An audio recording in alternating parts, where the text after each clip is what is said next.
Oh, a host encamped against me, your word is gone before me, I'm surrounded. Hey, it's Jacob from Gabriels, and you are watching Qwest TV.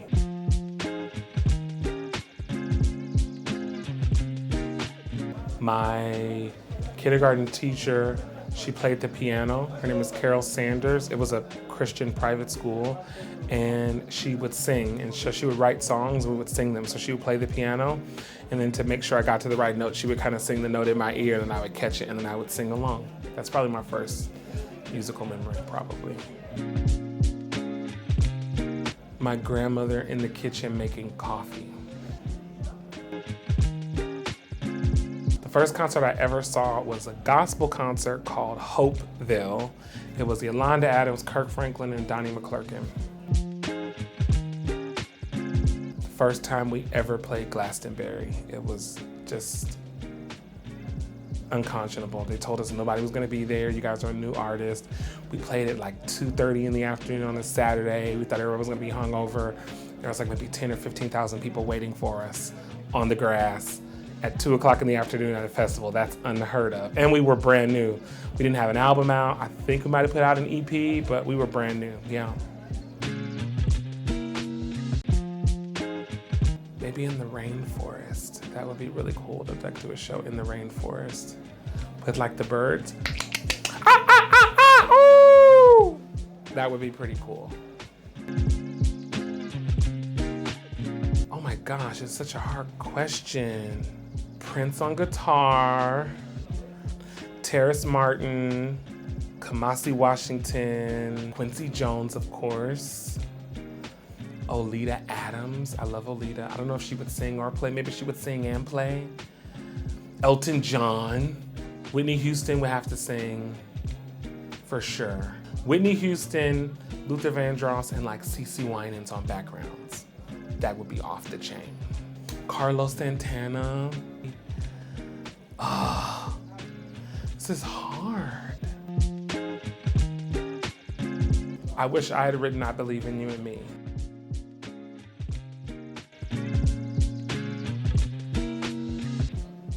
Maybe our album could be the soundtrack of my life, actually. Our album, Angels and Queens, Part 1 and 2. That would be a great soundtrack of my life.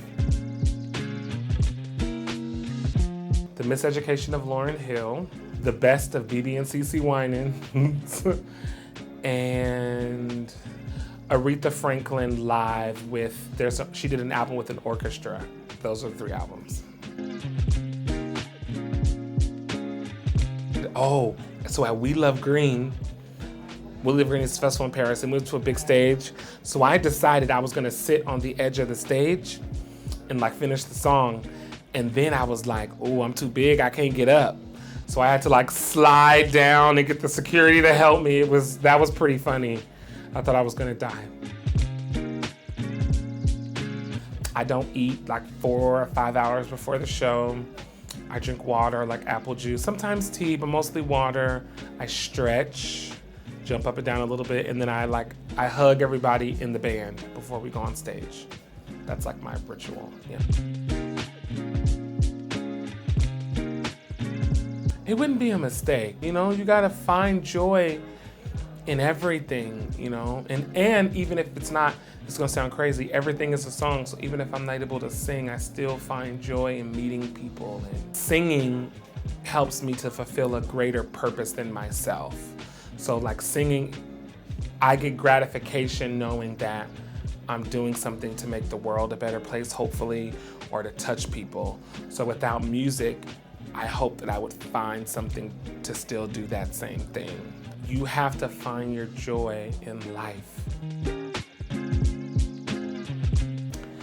Jazz is a vibe.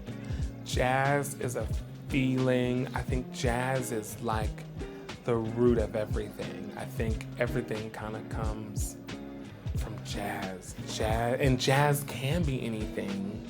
Like jazz can be Samara Joy, jazz could be Anita Baker. I'm jazz, right? So, you know, jazz could be even like Common. It could be anybody, you know? I think jazz it's everything. Groove is a feel. Like, Yeah.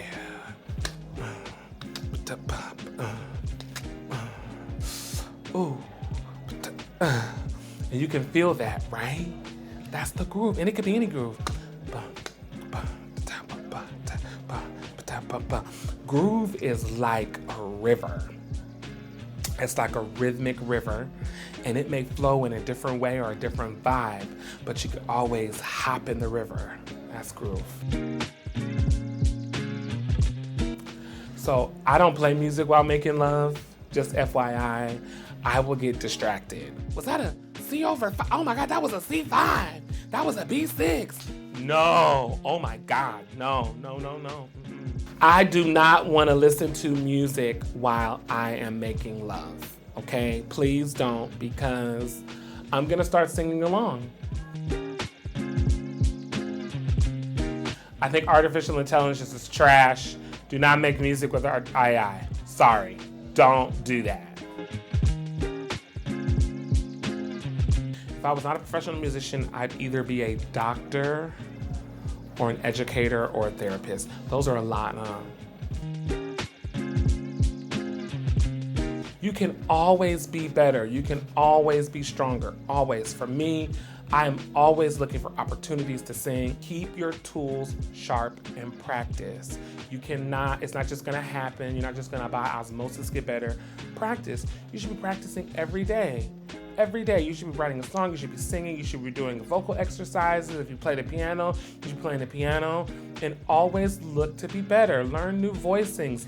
Get a tutor, get a coach, get a mentor. Get somebody who you can look up to, who can help you and guide you to be better. Always, always, always practice. Always, always, always work to get better. You're not that great. And that's the real thing is, don't think that you all that. Because you done got a couple accolades, you done sold out a couple shows. Just because Gabriels done sold out a couple shows, don't mean I'm the best singer in the world. That means I need to go practice some more so I can get more people to the shows, all right? Practice. You ain't all that. Practice, learn. If Nina Simone, Tina Turner, and Luther Vandross had a baby in the future, I would be that baby.